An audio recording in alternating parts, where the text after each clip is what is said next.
ಯಾಕೆ ಏನಾಯ್ತು ಬಾಬಾ? ನನ್ನ ಒಳ ಮನಸ್ಸಿಗೆ ಅಪಾಯದ ಮುನ್ಸೂಚನೆ ಸಿಗ್ತಾ ಇದೆ. ಅಂದ್ರೆ ಯಾವುದೋ ಒಂದು ಸಾತ್ವಿಕ ಶಕ್ತಿ ನಿಮ್ಮ ಊರೊಳಗಡೆ ಕಾಲಿಡೋದಕ್ಕೆ ಪ್ರಯತ್ನ ಮಾಡ್ತಾ ಇದೆ ಅಂತ ಅನ್ನಿಸ್ತಾ ಇದೆ. ಸಾತ್ವಿಕ ಶಕ್ತಿನ? ನೀವು ಹೇಳ್ತಾ ಇರೋದು ನನಗೆ ಅರ್ಥ ಆಗ್ತಾ ಇಲ್ಲ. ನಿನಗೆ ಅರ್ಥ ಆಗೋ ರೀತಿಯಲ್ಲೇ ಹೇಳ್ತೀನಿ ಇರು.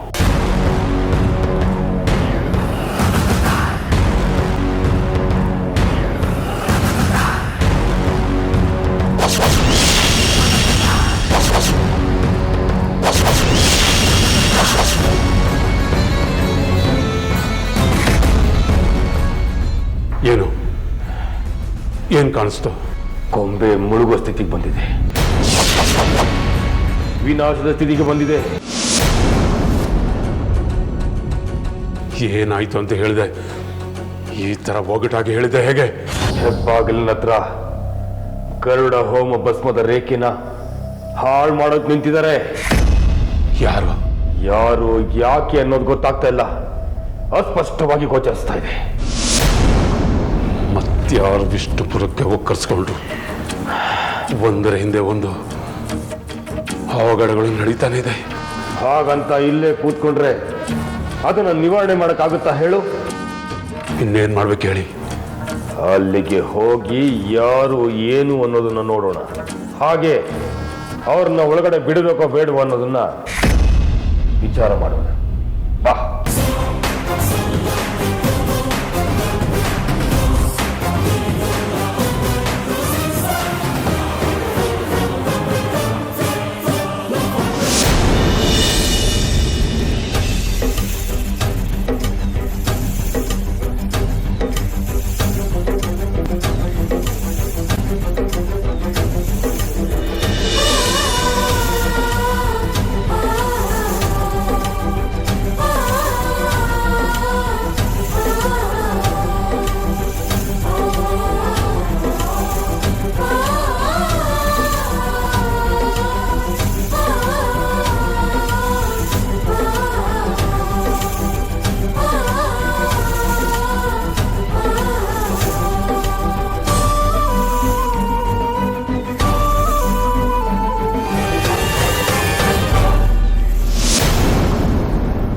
ದಯವಿಟ್ಟು ನಿಂತ್ಕೊಳ್ಳಿ.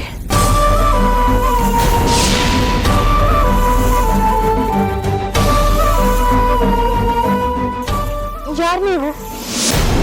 ನಾನು ಯಾರು ಅನ್ನೋದು ನಿನಗೆ ಸಮಯ ಬಂದಾಗ ತಿಳಿಯುತ್ತೆ. ನಿನ್ನನ್ನು ಕಾಪಾಡೋದು ನನ್ನ ಕರ್ತವ್ಯ ಆಗಿತ್ತು, ಕಾಪಾಡಿದ್ದೀನಿ. ಋಣ ಇದ್ರೆ ಮತ್ತೆ ಇಬ್ರು ಭೇಟಿಯಾಗೋಣ.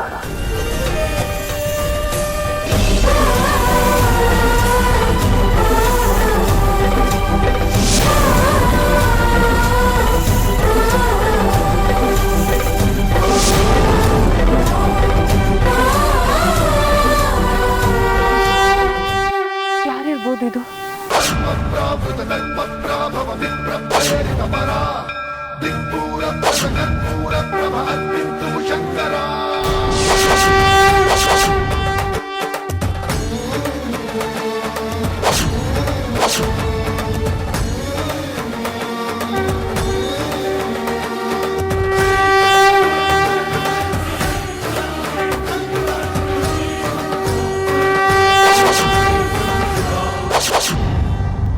ಏನಾಗ್ತಿದೆ ಅಂತ ನನಗೆ ಗೊತ್ತಾಗ್ತಾ ಇಲ್ಲ.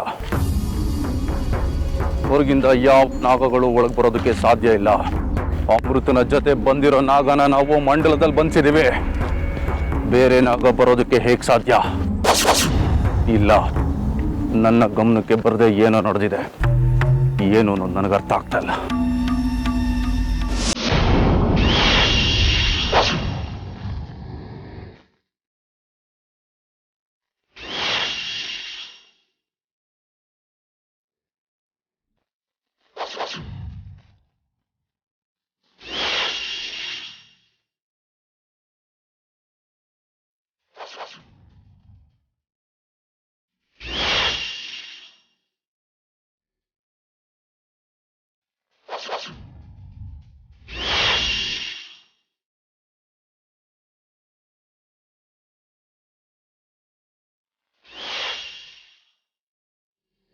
ಶಾಸ್ತ್ರಿಗಳೇ, ಏನ್ ಮಾಡ್ತಾ ಇದ್ದೀರಾ?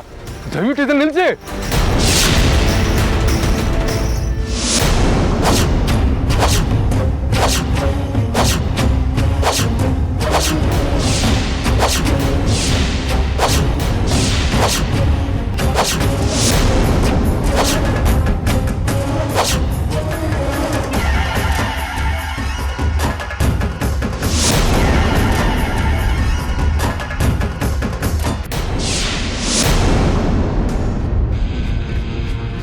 ಏ ಗೋವಿಂದ, ಬೆಳಗ್ಗೆಯಿಂದ ಇಲ್ಲೇ ಇದೆಯಾ? ಬೆಳಗಿಂದ ಇಲ್ಲೇ ಇದ್ದೀನಿ. ಒಂದು ತೊಟ್ಟು ನೀರು ಕುಡ್ದಿಲ್ಲ, ಒಂದು ತುತ್ತು ಅನ್ನನೂ ತಿಂದಿಲ್ಲ, ಗೊತ್ತಾ? ಸುಳ್ಳು ಹೇಳಬೇಡ. ನಾನೇ ಸುಳ್ಳು ಹೇಳಲಿ? ಹೊಟ್ಟೆ ಹಸ್ಕೊಂಡು ಕಾಲು ಕಾಯ್ತಿರೋ ಕಷ್ಟ ನನಗೆ ಗೊತ್ತು. ಅಲ್ಲ, ನೀವು ಒಳ್ಳೆಯವ್ರ ಥರ ಕಾಣಿಸ್ತಾ ಇದ್ದೀರಾ. ಒಂದು ಕೆಲಸ ಮಾಡಿ, ನೀವಿಲ್ಲೇ ಸ್ವಲ್ಪ ಹೊತ್ತು ಕಾಯ್ತಾ ಇರಿ, ನಾನು ಹೋಗ್ಬಿಟ್ಟು ತಿಂಡಿ ತಿನ್ಕೊಬರ್ತೀನಿ. ನೀವು ಹಾಗೆ ಕಾವಲು ಕಾಯೋದೇನು ಬೇಡ, ನಾನು ಬೇಕಾದ್ರೆ ನಿಮ್ಗೆ ತಿಂಡಿ ತಂದ್ಬಿಡ್ತೀನಿ. ಬಾರಿಸ್ಬಿಡ್ತೀನಿ.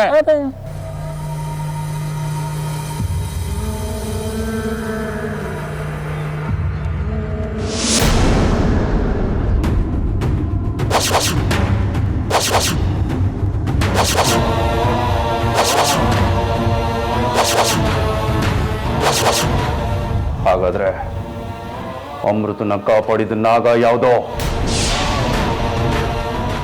ಅದು ಹೇಗೆ ಒಳಗ್ ಬಂತು?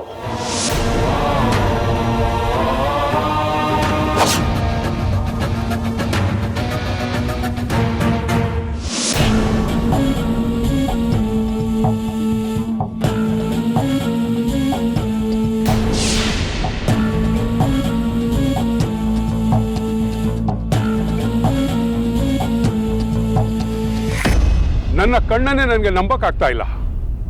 ನೀವು ನಮ್ಮ ವಿಷ್ಣುಪುರಕ್ಕೆ ಬಂದಿರುವುದು ನನಗೆ ಆಶ್ಚರ್ಯ ಆಗ್ತಾ ಇದೆ. ಇಲ್ಲಿಗೆ ಬರೋದಕ್ಕೆ ನಮಗೆ ದೈವ ಪ್ರೇರಣೆ ಆಗಿದೆ, ಅದಕ್ಕೆ ನಿಮ್ಮೂರಿಗೆ ಬಂದಿರೋದು.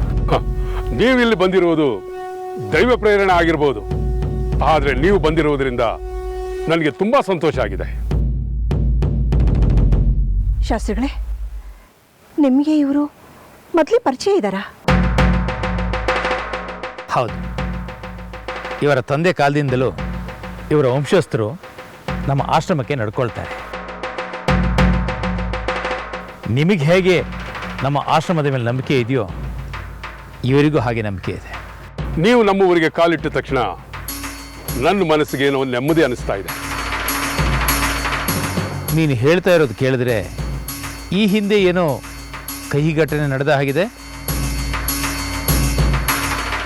ನಿಮಗೆ ಗೊತ್ತಿಲ್ಲದೆ ಇರೋದು ಏನೂ ಇಲ್ವಲ್ಲ ಶಾಸ್ತ್ರಿಗಳೇ?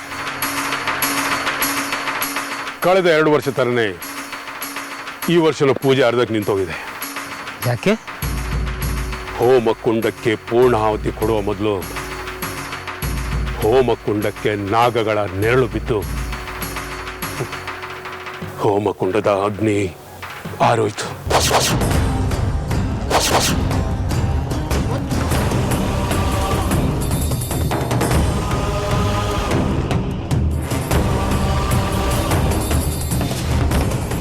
ಹೌದು, ಈ ಭಸ್ಮದ ಗೆರೆಯನ್ನು ಯಾಕೆ ಹಾಕಿದ್ದೀರಾ? ನಾಗಗಳು ನಮ್ಮೂರಿಗೆ ಬರ್ದೇ ಇರಲಿ ಅಂತ.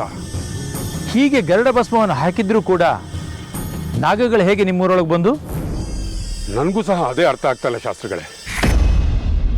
ಹೇಗಿದ್ರು ತಾವು ಬಂದಿದ್ದೀರಾ. ತಾವು ಬಂದ ಮೇಲೆ ನಮ್ಮ ದೇವಸ್ಥಾನದ ಪೂಜೆ ಯಾವುದೇ ವಿಘ್ನಗಳಿಲ್ಲದೆ ನೆರವೇರುತ್ತೆ ಅನ್ನುವ ನಂಬಿಕೆ ನನಗಿದೆ. ಹಾಗಂತ ನನ್ನ ಒಳ ಮನಸ್ಸು ಹೇಳ್ತಾ ಇದೆ. ಶಾಸ್ತ್ರಿಗಳೇ, ನಾನು ನಿಮಗೆ ಕೈ ಮುಗಿದು ಕೇಳ್ಕೊಳ್ತಾ ಇದ್ದೀನಿ. ನಿಮಗೆ ಏನೇ ಆತುರದ ಕೆಲಸ ಇದ್ರೂ ಸಹ ಅದನ್ನೆಲ್ಲ ಬದಿಗಿಟ್ಟು ನಮ್ಮ ದೇವಸ್ಥಾನದ ಪೂಜೆ ಮುಗಿಯುವವರೆಗೂ ನಮ್ಮೂರಲ್ಲೇ ಇದ್ದು ಪೂಜೆನ ಮುಗಿಸ್ಕೊಂಡು ಹೋಗ್ಬೇಕು ತಾವು.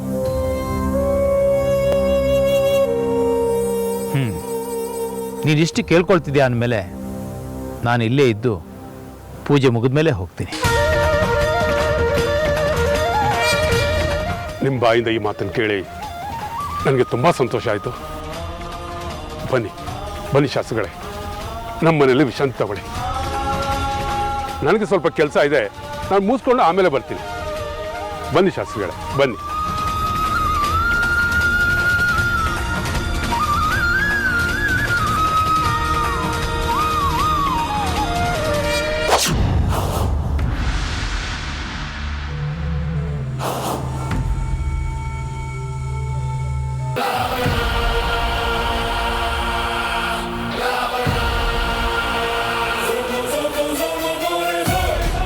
ಏನಾಗ್ತಿದೆ ಗೊತ್ತಾಗ್ತಾ ಇಲ್ಲ. ಏನಾಯ್ತು? ಏನಾಗ್ಬಾರ್ದು ಅಂತ ಅನ್ಕೊಂಡಿದ್ದೋ ಅದೇ ಆಯ್ತು. ಅಂದ್ರೆ ಯಾವುದೋ ಒಂದು ಹಾವು ಬಂದು ಆ ನಾಗಿಣಿನ ಬಿಡಿಸ್ಕೊಂಡು ಹೋಯ್ತು. ಬೇರೆ ಹಾವು ಒಳಗೆ ಬರೋದಕ್ಕೆ ಹೇಗೆ ಸಾಧ್ಯ? ನನಗೂ ಅದೇ ಸಂದೇಹ. ಆದ್ರೆ ಈ ಸರ್ಪನೆ ಅಲ್ಲಿಗೆ ಬಂದು ಆ ನಾಗಿಣಿನ ನನ್ನಿಂದ ಕಾಪಾಡ್ತು ಅಂತ ನಾನು ಇಲ್ಲಿಗೆ ಬಂದೆ. ಈ ನಾಗ ಅಲ್ಲಿಗೆ ಬಂದು ಬಿಡಿಸೋದಕ್ಕೆ ಸಾಧ್ಯನೇ ಇಲ್ಲ. ಅಷ್ಟು ನಿಖರವಾಗಿ ಹೇಗೆ ಹೇಳ್ತಾ ಇದ್ದೀರಾ?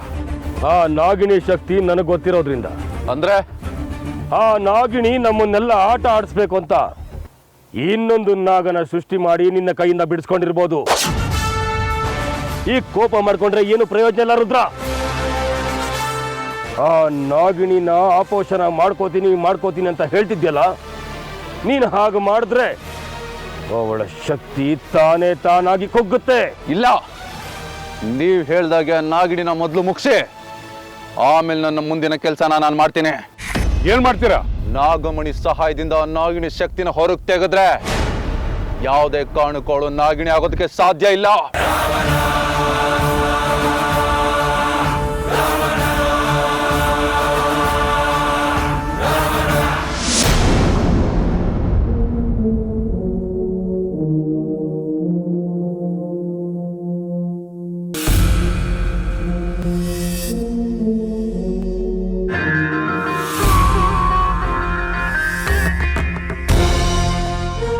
ಶಾಸ್ತ್ರಿಗಳೇ, ನಿಮ್ಮಿಂದ ನಾನು ಇದನ್ನು ನಿರೀಕ್ಷಣೆ ಮಾಡಿರಲಿಲ್ಲ. ಯಾವುದು? ಈ ವಿಷ್ಣುಪುರದಲ್ಲಿ ಹೋಮ ಪೂಜೆ ನಡೆಯುತ್ತೆ ಅಂತ ಹೇಳ್ತಾ ಇದ್ದೀರಲ್ಲ. ನೋಡಿ ತ್ರಿವೇಣಿ ಅಮ್ಮ, ನಾವೊಂದು ಬಗೆದರೆ ದೈವ ಒಂದು ಬಗೆಯತ್ತೆ.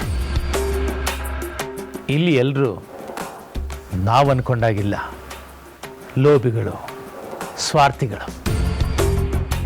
ಅಂಥವ್ರ ಹತ್ರ ಹೋಗಿ ನೀವು ಮಾಡ್ತಾ ಇರೋದು ತಪ್ಪು ಅಂತ ಹೇಳಿದ್ರೆ ನಮ್ಮನ್ನೇ ಹುಚ್ಚಿರು ಅಂತಾರೆ. ಇಂಥ ಸಮಯದಲ್ಲಿ ನಮಗಿರೋದು ಒಂದೇ ಮಾರ್ಗ. ಏನದು? ನಾವು ಅವ್ರ ಜೊತೆ ಸೇರಿಕೊಂಡು ನಮಗಾಗಬೇಕಾಗಿರೋ ಕಾರ್ಯವನ್ನು ಸಾಧಿಸೋದು. ಅವ್ರನ್ನ ಹೇಗೆ ತಣ್ಣಗಾಗಿಸ್ಬೇಕೋ ಹಾಗೆ ತಣ್ಣಗಾಗಿಸೋದು. ಶಾಸ್ತ್ರಿಗಳೇ, ನಿಮ್ಮ ಮೇಲೆ ನಾನು ಬೆಟ್ಟದಷ್ಟು ಭರವಸೆ ಇಟ್ಕೊಂಡಿದ್ದೀನಿ. ದಯವಿಟ್ಟು ನನ್ನ ಅರ್ಜುನ ನನಗೆ ಸುರಕ್ಷಿತವಾಗಿ ಉಳಿಸ್ಕೊಡಿ. ಅದು ನನ್ನ ಕೈಲಲ್ಲಿಲ್ಲ. ಹಾಗಂತ ನಾನು ಕೈಕಟ್ಟಿ ಕೂತ್ಕೊಳ್ಳೋದು ಇಲ್ಲ. ನನ್ನ ಪ್ರಾಮಾಣಿಕ ಪ್ರಯತ್ನ ಮಾಡೇ ಮಾಡ್ತೀನಿ.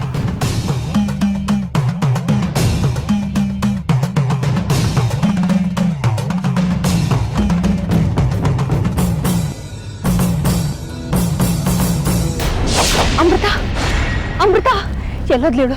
ಅಮೃತ, ನನ್ನನ್ನು ಕ್ಷಮಿಸ್ಬೇಡ. ಕ್ಷಮಿಸುವಂಥ ತಪ್ಪನ್ನ ನೀವೇನು ಮಾಡಿದ್ದೀರಾ? ಇಷ್ಟಕ್ಕೂ ನನಗೆ ಸಹಾಯ ಮಾಡ್ತಾ ನನಗೆ ದಾರಿ ತೋರಿಸ್ತಾ ಇದ್ದೀರಾ ನೀವು. ಅದೇನೋ ಸರಿ, ಆದರೆ ನಾನು ನಿನಗೆ 2 ಆಘಾತಕಾರಿ ವಿಷಯನ ತಂದಿದ್ದೀನಿ, ಅದಕ್ಕೆ ಕ್ಷಮಿಸು ಅಂದಿದ್ದು. ಏನದು? ನಿಮ್ಮ ಅಜ್ಜಿ ಆ ಶಾಸ್ತ್ರಿಗಳ ಸಮೇತ ವಿಷ್ಣುಪುರಕ್ಕೆ ಬಂದಿದ್ದಾರೆ. ಆ ಶಾಸ್ತ್ರಿ ನಿನ್ನನ್ನು ಅರ್ಜುನ ಉಳಿಸೋದಕ್ಕೆ ಇಲ್ಲಿಗೆ ಬಂದಿಲ್ಲ. ಬದಲಾಗಿ ನಮ್ಮ ವಿಷ್ಣುಪುರದಲ್ಲಿ ಹೋಮ ಪೂಜೆ ಸಾಂಗವಾಗಿ ನೆರವೇರಿಸೋದಕ್ಕೆ ಬಂದಿದ್ದಾರೆ.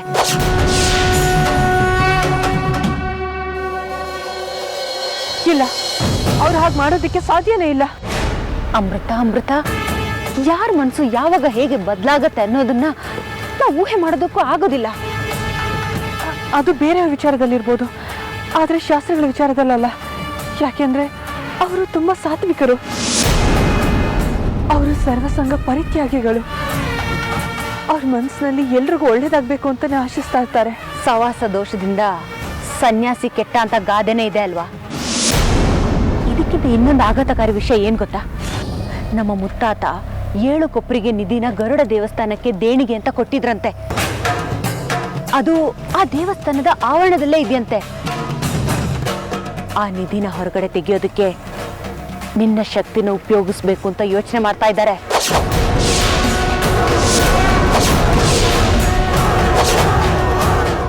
ಅದಕ್ಕೆ ನಿನ್ನನ್ನು ಹಿಡಿಬೇಕು ಅಂತ ಆ ರುದ್ರ ನಮ್ಮ ಅಣ್ಣ ಅರ್ಚಕನ ಜೊತೆ ಸೇರಿಕೊಂಡು ನಿನ್ನ ಮೇಲೆ ನಾಗಮಣಿ ಪ್ರಯೋಗ ಮಾಡ್ತಾರೆ. ನೋಡಮೃತ, ನಿನ್ನ ಹಿತೈಷಿಯಾಗಿ ನಾನು ನಿನಗೆ ಹೇಳಬೇಕಾದನ್ನೆಲ್ಲ ಹೇಳಿದ್ದೀನಿ. ಈ ಕುತಂತ್ರದಿಂದ ನೀನು ಹೇಗೆ ತಪ್ಪಿಸ್ಕೊಳ್ತೀಯ ಅನ್ನೋದು ನಿನಗೆ ಬಿಟ್ಟಿತ್ತು. ಇದಕ್ಕಿಂತ ಜಾಸ್ತಿ ನನ್ನ ಕೈಲಿ ಏನೂ ಮಾಡೋದಕ್ಕಾಗೋದಿಲ್ಲ.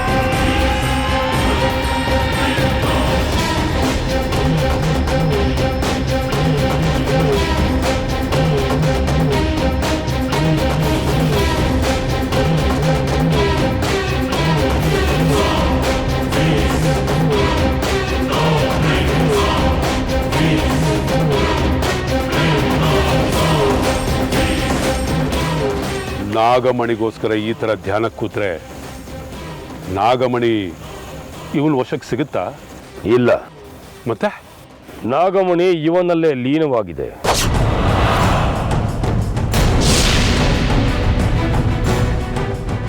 ನಾಗಮಣಿನ ದೇಹದೊಳಗೆ ಲೀನ ಮಾಡ್ಕೋಬೋದಾ? ನಾಗಮಣಿ ಬಗ್ಗೆ ನೀವು ಕೇಳೋದು ನೋಡಿದ್ರೆ ನಿಮಗೆ ಅದ್ರ ಬಗ್ಗೆ ಗೊತ್ತಿಲ್ಲ ಅನ್ಸುತ್ತೆ. ಆ ಒಂದು ನಾಗಮಣಿ ಜೊತೆಲಿದ್ರೆ ಸಾಕು, ಅವನಿಗೆ ಜೀವ ಭಯ ಇರೋದಿಲ್ಲ. ಕ್ಷಣ ಮಾತ್ರದಲ್ಲಿ ಅವನು ಎಲ್ಲಿಂದ ಎಲ್ಲಿಗೆ ಬೇಕಾದರೂ ಹೋಗಬಹುದು. ಅವನು ಯಾರ ರೂಪ ಬೇಕಾದರೂ ಪಡ್ಕೋಬಹುದು, ಏನು ಬೇಕಾದರೂ ಮಾಡಬಹುದು. ಒಂದ್ ರೀತಿ ಸರ್ವಶಕ್ತ ಸರ್ವಾಂತರ್ಯಾಮಿ ಇದ್ದಾಗೆ. ಅದಕ್ಕೆ ನಾಗಮಣಿಯಿಂದೆ ಎಲ್ಲರೂ ಹೀಗೆ ಬಿದ್ದಿರೋದು. ನನಗೆ ನಾಗಮಣಿ ಬಗ್ಗೆ ಗೊತ್ತಿತ್ತು, ಆದರೆ ಅದರ ಶಕ್ತಿ ಪವಾಡ ಈ ರೀತಿ ಎಲ್ಲ ಇರುತ್ತೆ ಅಂತ ಗೊತ್ತಿರಲಿಲ್ಲ.